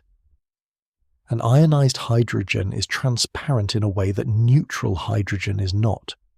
So around each of the first stars and the first galaxies, a bubble of transparent, ionized gas grew. A clear pocket burned out of the opaque fog. Picture the whole universe as a vast bank of white smoke, and the first stars and galaxies as scattered campfires, each one clearing a growing bubble of clarity around itself. Over hundreds of millions of years, those bubbles expanded and collided and merged, until the fog was gone everywhere and the universe became transparent from edge to edge. This process is called reionization, and it is why the sky is clear enough for the light of Earendel to reach us across 12.9 billion years. Without it, that light would have been absorbed by the fog and lost. By the end of tonight, you will have a real feeling for where Earendel sits in this story. The reionization of the universe was not finished until about 1.1 billion years after the Big Bang, a date pinned down by careful work at the Max Planck Institute for Astronomy, and Earendel's home galaxy exists at about 900 million years after the Big Bang, right in the thick of it, in the middle of the burning of the fog, when the bubbles of transparency were still growing and merging and had not yet fully cleared the sky. Earendel is a light from the cosmic dawn in the most literal sense. It is shining from the exact era when the universe was learning to be transparent, when the first light was still winning its war against the ancient dark. A hot, massive star like Earendel, whether one star or many, would itself have been carving a bubble of ionized gas hundreds of light years across out of the fog around it, contributing directly to the clearing of the very sky through which we now see it. The star helped make the universe transparent, and then sent its light through the transparency it helped create to us. There is something almost unbearably fitting in that, and it is worth sitting inside for a moment before we return to the hard question of what Earendel actually is. A star that helped burn away the darkness, whose light then travelled through the clarity it had helped to make for 12.9 billion years to reach a graduate student looking through old images in Baltimore. The light and the transparency it travelled through are, in a sense, made of the same act. The first stars cleared the road, and then they sent their light down it. And the name is not decoration. It is a thread that runs back through more than 1,000 years, and it carries its own strange gravity. Brian Welch, given the right to name what he had found, didn't reach for a catalogue convention or a colleague's initials. He reached for the word Earendel, and to understand why, you have to follow the word backward through time, the way we have been following the light. We should take the name seriously, more seriously than a name usually deserves, because in this one case the name is a kind of second telescope, one that looks not across space, but across the history of human longing. There is a habit in astronomy of naming things after the poetry that moved the person who found them, and it is not a frivolous habit. It is a way of saying that the object matters to us, that it has entered our story, that we are not merely cataloguing the universe but reading it, and being read by it in return. Welch could have left the object as WHL0137-LS. It would have been correct. It would have been forgettable. Instead, he reached back across 1,000 years and pulled a word out of the oldest poetry of his own language, and in doing so he tied the most distant light in the universe to the deepest roots of the words we use to speak about light at all. The word comes from Old English, from the poetry of a people who lived in England more than 1,000 years ago. It appears in a poem called Crist, attributed to a poet named Cinewulf, writing in the 8th or 9th century. And there is a single line in that poem that has echoed strangely down the centuries: Eala Earendel engla bortast, Hail Earendel, brightest of angels. In the poem it is an invocation, addressed to a light, to a herald, to a brightness that comes before the dawn. And Earendel in that old language seems to have meant something like the morning star, the rising light, the brilliant point that appears in the eastern sky just before the sun, the star we now know is the planet Venus, shining in the dawn. Tonight we're going to follow that word one step further because it did not stop with Cinewulf. Centuries later, a young scholar of Old English philology encountered that line, Eala Earendel engla beortast, and it struck him with a force he could not fully explain. His name was J.R.R. Tolkien. He would later write that the word felt ancient and true in a way that reached past its literal meaning, that it seemed to carry some older story inside it, a story he did not know but somehow recognized.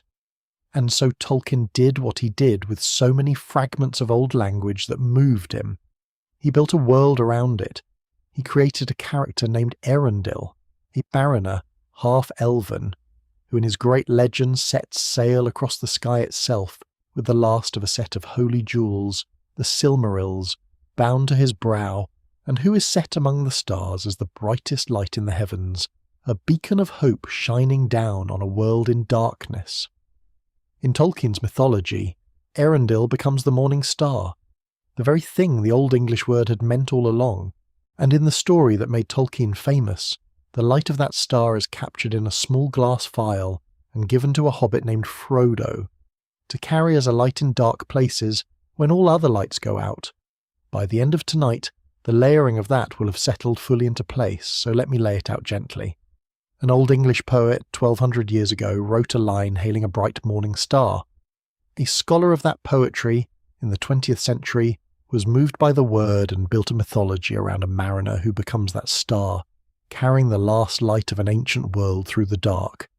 And then, in the 21st century, an astronomer who knew that mythology found the most distant single point of stellar light ever seen by human beings, a genuine light from a genuine cosmic dawn, and gave it the same name. The chain is unbroken. From a poem to a myth to a real star at the edge of the observable past. And it is a strange kind of prophecy, if you let it be, that Tolkien's Earendil was imagined as a mariner carrying the last light of an older world through the dark, and that the real Earendel is, quite literally, a light from an older world, the oldest single star light we have ever caught, carried to us across the dark of 12.9 billion years. There is a detail in Tolkien's own account that is worth carrying into the dark tonight. He wrote, decades after he first encountered the word, about the visceral strangeness of that Old English line, about how the word Earendel felt ancient and true and beautiful in a way he could not explain to himself. It seemed to him to point at something real, a star presaging the dawn, the light seen in the east before the sun itself rises, which he identified with the planet Venus, the morning star.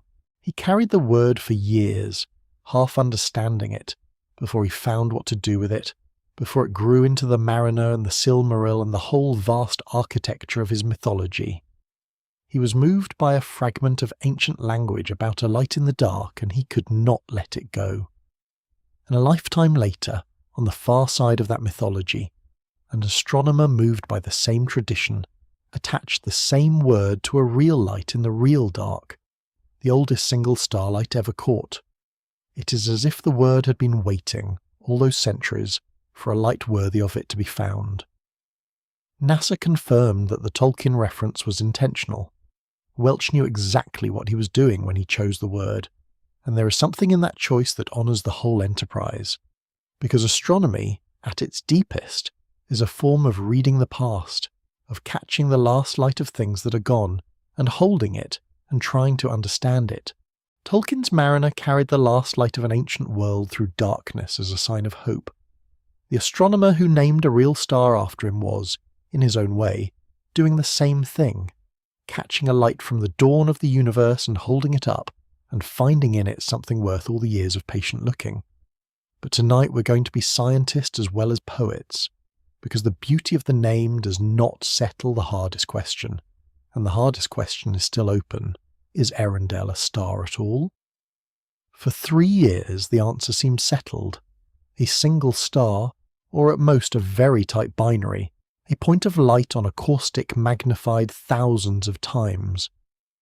But in 2025 that settled picture came apart and the models broke a third time in the most unexpected way of all. This time it was not the star that broke the models. It was the models of the lens itself that broke, and in breaking, they called the star into question. 2 things happened in 2025, and tonight we're going to take them one at a time, slowly, because they matter and because they are genuinely unresolved. The first was a new analysis of the gravitational lens, of the cluster WHL 0137-08, and how it bends light. The original models had placed the critical curve, that razor-thin line of extreme magnification, running almost exactly across Earendel within a few hundredths of an arc second. That is what gave the enormous magnification the factor of more than 4,000, and that is what forced the source to be so small that only a single star or a tight binary could fit. But the 2025 lensing study, working from Webb's data with different mass reconstructions of the cluster, came to a very different conclusion. It placed the critical curve much farther from Earendel, between 1.15 and 1.3 arc-seconds away, rather than fractions of a hundredth of an arc-second, and that changes everything. Because if the curve is that much farther away, the magnification is not thousands of times. It is somewhere between about 43 and 67 times. No one expects a number to fall by a factor of 100, but that is what happened, from more than 4,000 down to between 43 and 67. And the moment the magnification drops that far, the whole architecture of the single-star interpretation loses its footing.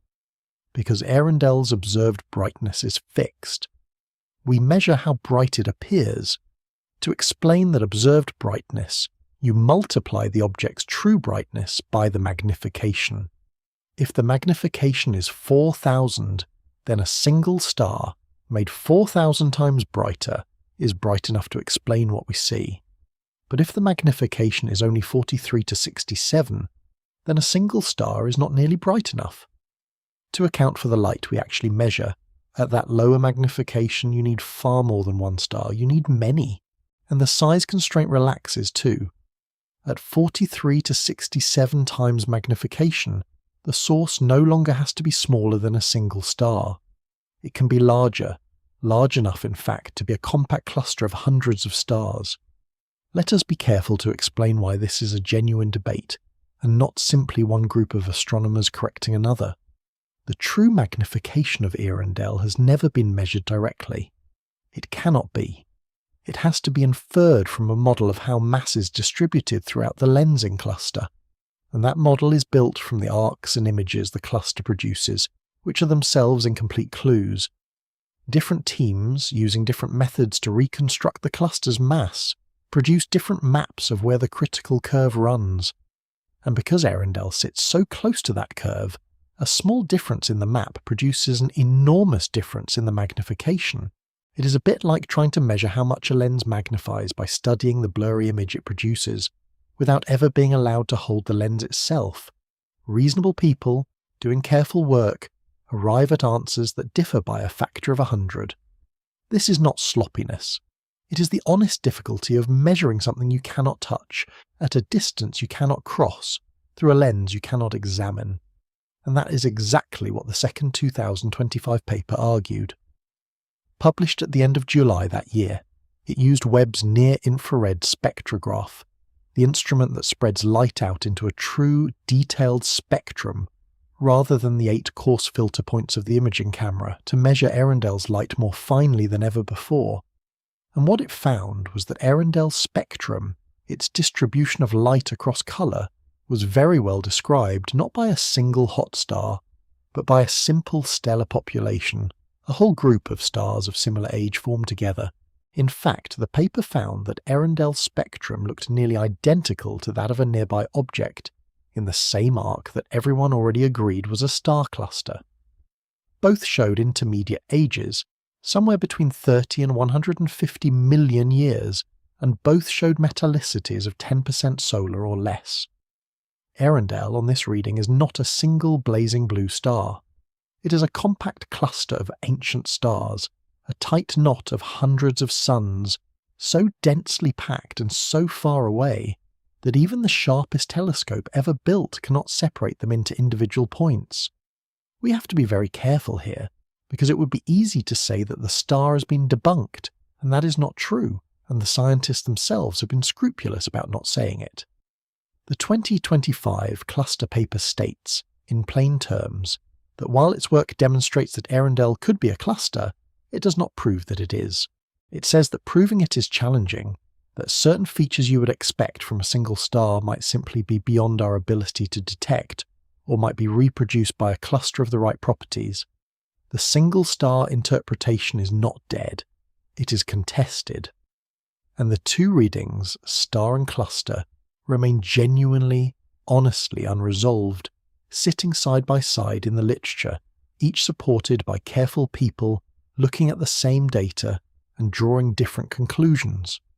It is worth sitting with how unusual it is in science to have a question this sharp and this unresolved at the same time. Most disagreements in astronomy are about details, about the third decimal place, about which of several close answers is closest. This is not that. This is a disagreement about what kind of thing Earendel fundamentally is. One star, or hundreds of stars, a single object near the physical limit of stellar mass, or a swarm that is the newborn form of one of the oldest structures in the universe. Those are not adjacent answers. They are entirely different pictures of the same point of light, and the same data, honestly analysed, has been read both ways by careful people. It is rare and precious to find a question so clean and so open, where the evidence genuinely does not yet decide, and where the deciding evidence is understood but has not yet been gathered. Most mysteries are muddy. This one is sharp. We know exactly what we do not know. There is a reason the cluster interpretation is not merely a demotion, and it rewards a little patience to understand. A globular cluster is one of the oldest and most stable kinds of structure in the universe. The ones we see today, orbiting the Milky Way and every large galaxy, are ancient, some of them nearly as old as the universe itself. Tight spherical swarms of hundreds of thousands of old stars held together by their own gravity, drifting through the outskirts of galaxies for billions upon billions of years. They are, in a sense, fossils, preserved from the early universe almost unchanged, and we have never watched one being born. We see them only as they are now, old and settled and red. If Earendel is a young globular cluster caught at the moment of its formation, then it is the first time anyone has ever seen the birth of one of these fossils, seen it while it was young and blue and newly assembled, before the 13 billion years of aging that turned its cousins into the ancient objects we know. That would not be a lesser discovery than a single star. It would be a different, and in some ways deeper, kind of first. By the end of tonight, you will understand what it would take to settle the question, and it is a subtle and beautiful test. If Earendel is a single star sitting on a caustic, then every so often, individual stars inside the lensing cluster itself, the ordinary stars of WHL 0137-08 5.9 billion light-years away, should drift across the exact line of sight and add their own tiny gravitational boost, briefly spiking Earendel's brightness before drifting away again. These random flickers are called micro-lensing events, and for a single-lensed star they are expected. You would see the point of light shimmer, brighten and fade over months and years as the foreground stars pass by. But for an extended cluster of hundreds of stars, those flickers would wash out. Any brightening of one member would be diluted by the steady light of all the others, and the shimmer would flatten into a constant glow. So the presence of flickers would argue for a single star. Their absence would argue for a cluster. As of 2025, no such flickers had been reported. But the absence of a reported detection is not the same as a confirmed null result, and the watch continues. Here is the thing about the cluster interpretation that tonight I want you to hold on to, because it is not a lesser story. It is, if anything, a stranger and more wonderful one. Remember the gravitationally stable cluster that Webb found near Earendel, the one estimated at 10 million years old that looked like it might survive to the present day? Remember the possibility that we were looking at the newborn ancestor of a globular cluster.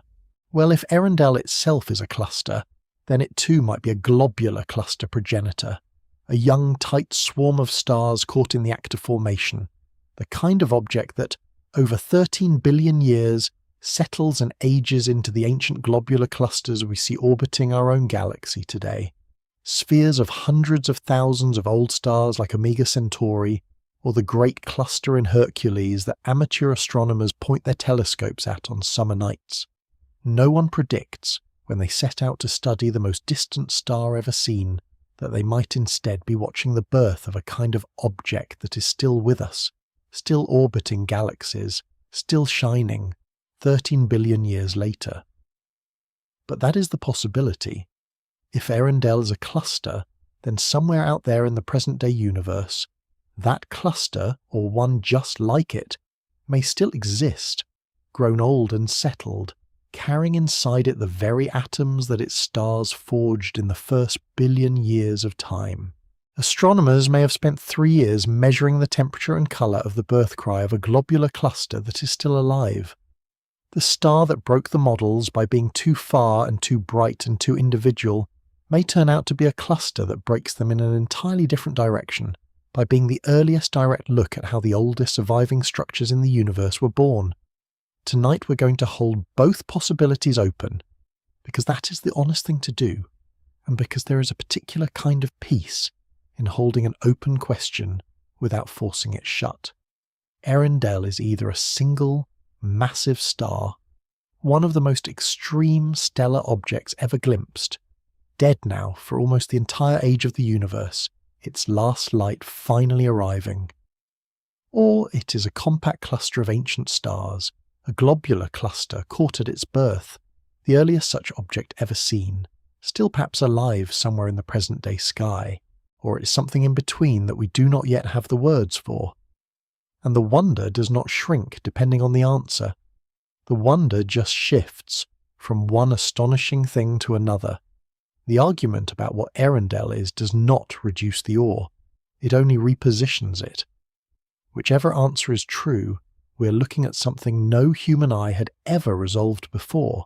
From a distance no star or cluster had ever been seen across, from an era of the universe younger than our own sun. No one predicts, when a discovery is announced with fanfare and celebration, that 3 years later the very meaning of the discovery will be an open question. But that is the ordinary way that science actually works, underneath the headlines. A finding is announced. It stands as the best interpretation of the data at the time. Then more data arrives, and better instruments, and fresh eyes, and the interpretation is tested, and sometimes it holds, and sometimes it bends, and sometimes it comes apart entirely. Earendel has not come apart. It is still there. It is still the most distant single point of stellar light ever resolved. But what that point of light is has become less certain, not more, as we have studied it harder. And there is something honest and even comforting in that, if you let there be. It means that the people doing this work are not defending a conclusion. They are following the evidence, wherever it leads, even when it leads back into uncertainty about a thing they thought they had understood. There is one more small correction that 2025 brought, and it is worth noting gently because it does not change the heart of the story. The original distance to Earendel came from a photometric estimate, a redshift measured from the coarse colours of the imaging camera, giving a value of about 6.2. The new spectroscopy, reading the light far more finely, refined that number slightly downward to about 5.93. In practical terms, this moves the emission of the light from about 900 million years after the Big Bang to only marginally later. It is still the cosmic dawn. It is still the first billion years. It is still light older than the Earth, by an amount of time the mind cannot hold. The refinement does not diminish the distance, it just sharpens it, the way everything about Earendel has been slowly sharpened, from a suspicious dot in an archive to one of the most scrutinized single points of light in the sky. Earendel, it turns out, is not alone. It was the first, the most distant, the record breaker, but it opened a door, and behind that door there is a whole growing family of extreme lensed stars, each one found the same way, each one a single point of light caught precisely on a cosmic caustic. And tonight we're going to meet a few of them, because they are the proof that Earendel was not a fluke, but the leading edge of something new. There is a star nicknamed Quyllur, a word from the Quechua language of the Andes meaning star. It was found by Webb in the field of a truly monstrous galaxy cluster called El Gordo, the Fat One of the most massive clusters known in the distant universe, weighing in at around 2 × 10 to the 15th solar masses, more than twice the mass of the cluster that lenses Earendel. And Quyllur is remarkable for a reason that complements Earendel perfectly. Where Earendel is a hot blue star, or a cluster dominated by hot blue light, Quyllur is a red giant, a cool, swollen, aging star with a surface temperature of only about 3,500 Kelvin, the colour of a dying ember rather than a blue flame. It sits at a redshift of about 2.19, meaning its light has travelled well over 1 billion years, and it is the first red giant star ever observed at such a cosmological distance. Earendel showed us that we could see a hot young star across the dark. Quyllur showed us that we could see a cool old one too. The technique was not limited to one kind of star. It was a general key. There is something to notice about that name Quyllur, because it belongs to the same family of gestures as Earendel. One star is named from the Old English of medieval England, a word for the morning star that runs back through Tolkien to a poem about a herald of the dawn. Another is named from the Quechua of the Andes, the language of the people who watched the same sky from the mountains of South America and had their own word, their own reverence for the points of a light overhead. 2 languages, 2 hemispheres, 2 entirely separate human traditions of looking up at night and naming what they saw, both now attached to individual stars glimpsed across billions of years of cosmic time. There is something in that worth resting on. Every culture that has ever existed has looked at the night sky and named it, and now those old names are being given to the oldest lights we can reach, as if the whole long human habit of watching the stars were finally reaching all the way back to the first stars themselves. And there is another, nicknamed Mothra, and sometimes called a kaiju star, after the giant monsters of Japanese film because of its extreme size and brightness. Mothra sits in the field of a cluster called MACS0416 at a redshift of about 2.09, and it is likely a binary system, a pair of supergiant stars bound together and lensed as one point. What makes Mothra especially strange is that, when astronomers went back through the archives, they realised its light had been present in the Hubble data for at least 8 years before Webb confirmed it. It had been sitting there, in old images, the same way Earendel had, waiting for someone to recognise it, just as Welch found Earendel by looking closely at data that had existed for years. Mothra had been hiding in plain sight, a monster in the archive. And there is a pattern in how these are found that is worth noticing, because it says something quiet and true about discovery. Earendel was found in archival data, in images that had existed for 3 years before anyone recognised what was in them. Mothra had been sitting in Hubble's archive for at least 8 years before Webb confirmed it. Over and over, these extreme-lensed stars turn out to have been present in old data, waiting, hidden not by any failure of the instruments, but by the simple fact that no one had yet looked closely enough or known what to look for. The universe had already delivered these lights to our telescopes. The photons had already arrived, already been recorded, already been stored. What was missing was not the data but the recognition, which means that the sky, as we have already recorded it, almost certainly contains discoveries we have not yet made, sitting in archives, waiting for someone to look at an old image with new eyes and notice a point of light that has no business being there. The universe is patient. It leaves its messages in plain sight and waits for us to be ready to read them. Tonight we're going to sit with what this family means, because it is genuinely new in the history of astronomy.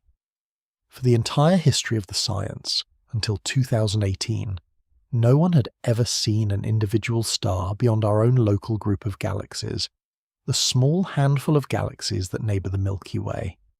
Stars in more distant galaxies were, by definition, invisible as individuals lost in the collective glow, and then Icarus in 2018 showed that a caustic could pull a single star out of that glow across 9 billion years. And then Earendel nearly doubled the reach, and then Quyllur and Mothra and others followed, a growing catalogue of individual stars and tight systems, each one plucked from a distant galaxy by a lucky alignment on a cosmic lens. Webb is actively surveying massive clusters now, hunting for more of these caustic crossings, and each new one adds a data point to a picture that was, until a few years ago, completely blank. We are, for the first time, able to study individual stars across the deep history of the universe. That is a new power. and Earendel was the discovery that proved it could reach almost all the way back to the beginning. Think about what this means for the future, in the calm way you might think about something just before sleep, without needing to do anything about it. There are telescopes being planned and built right now, on the ground and in space, larger and sharper than anything we have. Extremely large ground-based telescopes with mirrors dozens of feet across, future observatories that may one day succeed Webb, and each generation of instrument reaches a little further, resolves a little finer, pulls a few more individual stars out of the deep past. The question of what Earendel is may not be settled by the instruments we have now. It may wait for a telescope that has not yet been built, operated by people who are children today or who are not yet born. The light will keep arriving the whole time, patient, unchanged, waiting to be read more clearly. And somewhere in that light is the answer to whether it is one star or many, an answer that is already present, already encoded, already here, simply waiting for eyes sharp enough to see it.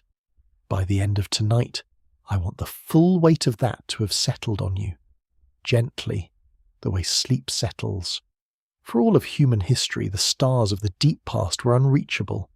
They were the anonymous members of smudged galaxies, forever beyond individual sight. And now, one by one, we are learning to read them.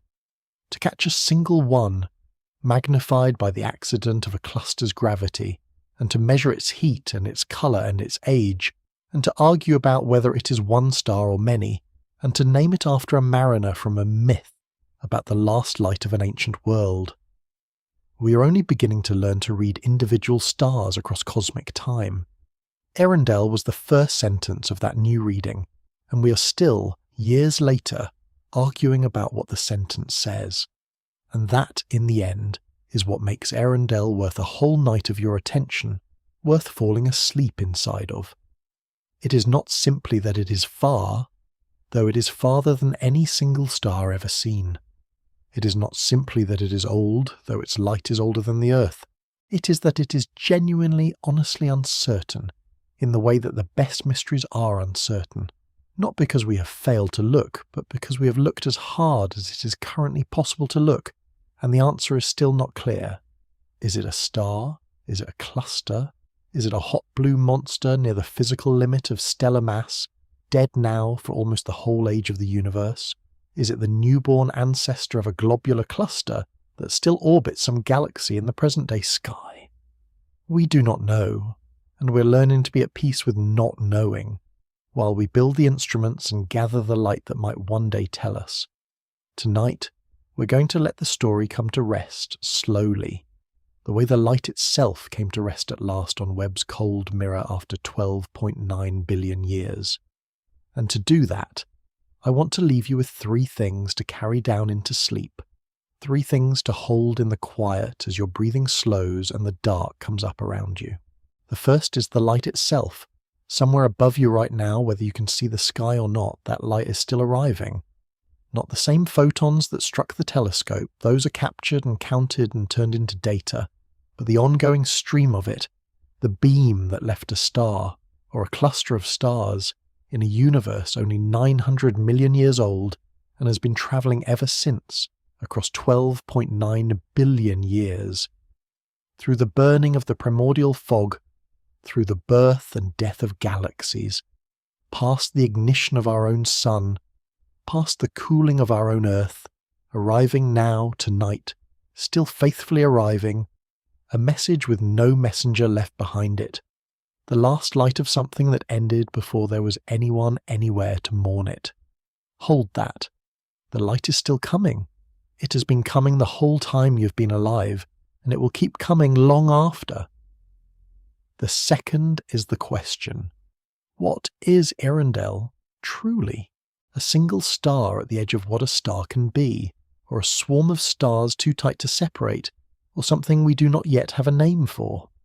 The most honest astronomers in the world do not know, and they are content to keep looking, to wait for the flicker of a microlensing event, or a sharper spectrum, or a telescope not yet built that might finally tell us.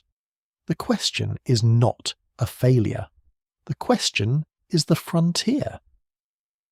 And you get to fall asleep tonight holding a question that some of the best minds alive are still holding too, unanswered, unhurried, open. And the third is you, lying beneath a sky full of stars whose true nature we are only beginning to read. Because Earendel is not the only star we do not fully understand. Every point of light in the night sky is a message, older than it looks, more complicated than it appears, carrying inside it a story of heat and mass and distance and time that we have only recently learned to read at all. The sky you sleep under is not a fixed decoration. It is a vast, slow, patient text written in light, arriving continuously from the past, and we are only in the first pages of learning how to read it. Earendel is one word in that text.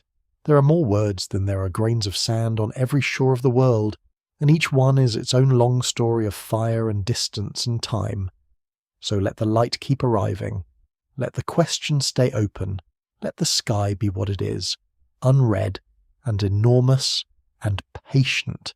Above you in the dark, there is nothing you need to solve tonight. There is nothing you need to hold on to.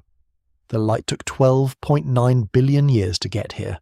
It is in no hurry, and neither are you. Sleep well tonight. The oldest light we have ever caught is still arriving faithfully across the whole width of time, and it asks nothing of you but that you rest beneath it. Good night.